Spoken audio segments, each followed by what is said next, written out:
మాకు ఇల్లు రాలేదని చిన్న చిన్న కారణాలు. మీరెవరు బాధపడకండి. మునుగోడు నియోజకవర్గంలో అర్హులైన పేదలందరికీ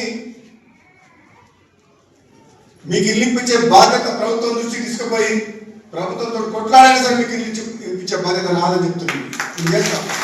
ఎందుకంటే చాలా మంది నిరుపేదలు అర్హులైనందుకు కూడా వాళ్ళకి ఇల్లు రాలేదు. కాబట్టి వాళ్ళకి ఇవ్వాల్సిన బాధ్యత అధికారులుగా, శాసనసభ్యులుగా, శాసనమండలి సభ్యులుగా సత్యంగా ఉన్నారు.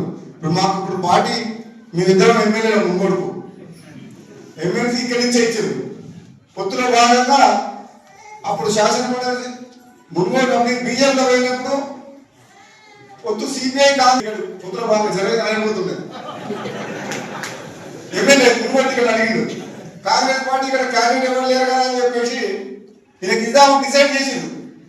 మళ్ళీ మనల్ని బీజేపీకి రాజగోపాల్ రెడ్డి వస్తేనే మళ్ళీ కాంగ్రెస్ పార్టీ ప్రభుత్వం బీజేపీకి తీసుకొచ్చింది. తీసుకొచ్చి ఎక్కడైనా పోటీ చేయాలి, ఎల్బీ నగర్లో చేస్తే మంత్రి పదవి